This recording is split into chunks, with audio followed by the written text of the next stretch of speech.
Good morning students. आज का topic हमारा होना है importance of pH in everyday life. अब पीएच क्या है इससे पहले वाली वीडियो में समझा चुका हूं। पीएच का मतलब होता है जो हाइड्रोजन आयन की कंसंट्रेशन है, जब उसका लॉगरिथम निकाल देते हैं उसी को कहते हैं पीएच।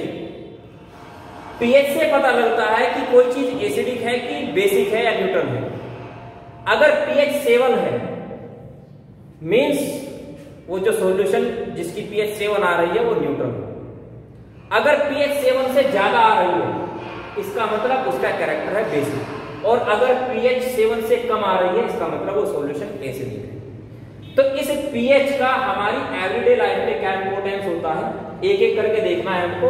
सबसे पहले इन डाइजेस्टिव सिस्टम, आप जो भी खाना खाते हैं उसको डाइजेस्ट कई तरीके से किया जाता है। पहले मुंह से उसको चबाएंगे, उसके बाद स्टमक में चला जाता है, तो स्टमक में उसको डाइजेस्ट करने में हेल्प करता है गैस्ट्रिक जूस।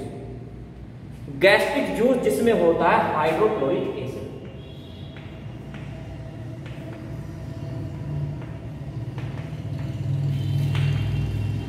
HCl। अब हाइड्रोक्लोरिक एसिड है तो गैस्ट्रिक जूस कैसा हो जाएगा, एसिडिक नेचर का होगा, और उसकी पीएच आती है 1 से 2 के बीच। अगर गैस्ट्रिक जूस की पीएच और कम आ गई उसका मतलब है कि हाइड्रोक्लोरिक एसिड का सीक्रेशन ज्यादा हो रहा है। तब वो क्या करेगा, वो हमारे स्टमक की जो दीवारें हैं वो उनसे रिएक्शन करना शुरू कर देगा, क्योंकि कोरोसिव नेचर का होता है। तो हमको पेन फील होगा, इरिटेशन महसूस होगा, इसको हम बोलते हैं एसिडिटी। तो जब एसिडिटी हो रही है, एसिडिटी होने का मतलब है, जब देखा होगा ना जलन सी होने लगती है हमको, तो एसिडिटी होने का मतलब है कि हाइड्रोक्लोरिक एसिड का सीक्रेशन कुछ ज्यादा ही हो रहा है। तो एसिड की पावर को खत्म करने के लिए क्या यूज किया जाता है, बेस का यूज करते हैं, क्योंकि बेस एसिड को न्यूट्रलाइज कर देता है। तो अगर एसिडिटी ज्यादा बन रही है तो उसके लिए यूज किया जाता है मैग्नीशियम हाइड्रोक्साइड, जिसको हम कहते हैं milk of magnesium. Magnesium hydroxide क्या करेगा, जो एक्स्ट्रा HCl है उसमें से इसका हाइड्रोक्साइड तो इस H के साथ मिलकर के क्या बना देगा, H2O, और मैग्नीशियम Cl के साथ मिलकर के क्या बना देगा, मैग्नीशियम क्लोराइड। तो जो एक्सेस थी HCl की वो खत्म हो जाती है, तब हमको एसिडिटी फील नहीं होती, यानी कि एसिडिटी में रिलीफ मिलता है। तो एसिडिटी में रिलीफ के लिए हमको क्या यूज करना होता है, किसी बेस जैसे मैग्नीशियम हाइड्रोक्साइड। नेक्स्ट है पीएच ऑफ ब्लड। तो ब्लड की पीएच आपको याद रखनी है, पीएच वैल्यू ब्लड की होती है 7.36 से 7.42 के बीच में। इसका मतलब जो ब्लड है वो हल्का सा बेसिक कैरेक्टर का होता है, क्योंकि 7 से ऊपर पीएच आने का मतलब होता है बेसिक। तो इसकी ब्लड की पीएच 7.42 से ज्यादा नहीं होनी चाहिए और 7.36 से कम नहीं होनी चाहिए। 7.36 से कम होगी तो हमारा ब्लड एसिडिक नेचर का हो जाएगा, और इससे कुछ ज्यादा होगी तो ज्यादा बेसिक हो जाएगा, उससे प्रॉब्लम क्रिएट हो सकती है। तीसरी चीज है कोज ऑफ टूथ डिके। हमारे दांतों पर एक लेयर होती है इनामेल की, जिसकी वजह से दांतों में व्हाइटनेस होती है, और दांत बने होते हैं कैल्शियम फॉस्फेट।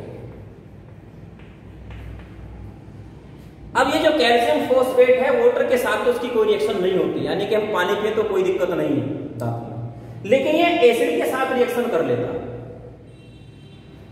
अगर हमारे दांतों में एसिड लगा, कभी देखा होगा आपने नींबू खाए होंगे, तो नींबू खाने के बाद जो दांत खट्टे किटकिटाते हैं उसका मतलब यह है कि ये रिएक्शन कर चुका है, क्योंकि नींबू में एसिड होता है साइट्रिक एसिड। तो साइट्रिक या फिर कोल्ड ड्रिंक आप अगर पीते हैं, कोल्ड ड्रिंक ज्यादा पीने के बाद में दांतों में हल्का सा किटकिटाहट होती है, क्योंकि जो कोल्ड ड्रिंक होती है वो उसमें होता है कार्बोनिक एसिड।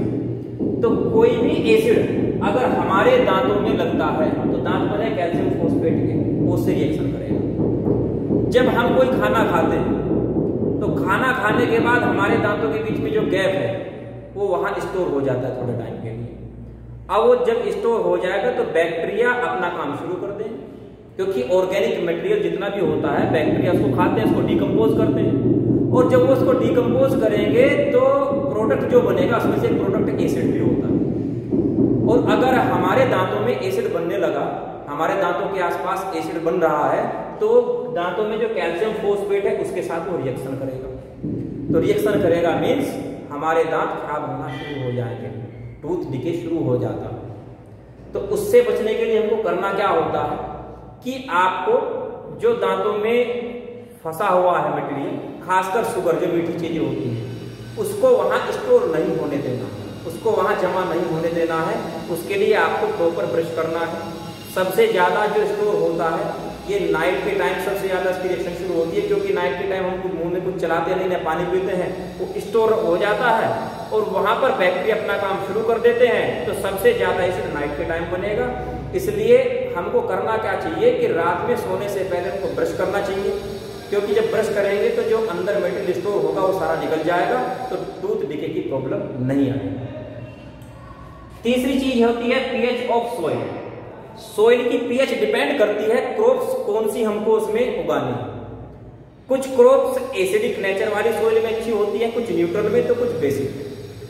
तो अगर सॉइल की पीएच, जो कि पीएच पेपर से हम निकाल सकते हैं, डिटरमाइन कर सकते हैं, अगर हमारे पास क्रॉप है जो कि एसिडिक नेचर में अच्छी होती है और पता लगा हमारे यहाँ जो सॉइल है वो बेसिक नेचर की है, बेसिक हो गई है, तो उसका ट्रीटमेंट करने के लिए हमको उसमें कुछ ऐसी चीजें मिलानी होती है ताकि उसकी बेसिसिटी खत्म हो जाए, उसका जो बेसिक कैरेक्टर है खत्म हो जाए। उसके लिए क्या मिलाना पड़ेगा? ऑब्वियसली कोई एसिडिक नेचर वाली चीज ही मिलानी पड़ेगी, जैसे कि हम मिला सकते हैं कैल्शियम क्लोराइड, CaCl। तो कैल्शियम क्लोराइड में से जो इसका Cl नेगेटिव आयन है वो पानी में मिलेगा और वाटर से H पॉजिटिव लेकर के क्या बनाएगा? HCl, और जो सॉइल की बेसिक कैरेक्टर था उसको ही खत्म कर देगा, क्योंकि बेसिक कैरेक्टर एसिड मिलने के बाद खत्म हो जाता है, बेस को एसिड खत्म कर देते हैं। अगर हमारी सॉइल इस तरीके की है कि हमको एसिडिक सॉइल चाहिए, सॉरी बेसिक सॉइल चाहिए, और सॉइल की नेचर हो गई है एसिडिक, तो उसकी एसिडिटी को खत्म करने के लिए भी फिर कोई बेस चाहिए होता है, वो बेस होता है कैल्शियम हाइड्रोक्साइड। यानी कि एसिडिक सॉइल का ट्रीटमेंट करने के लिए हमको चाहिए कैल्शियम हाइड्रोक्साइड, जिसको हम लाइम यानी कि चूना भी कहते हैं।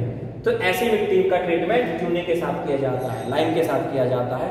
लाइम क्या करेगा? इसका जो हाइड्रोक्साइड है और जो सॉइल एसिडिक कैरेक्टर की हो गई थी, किसकी वजह से?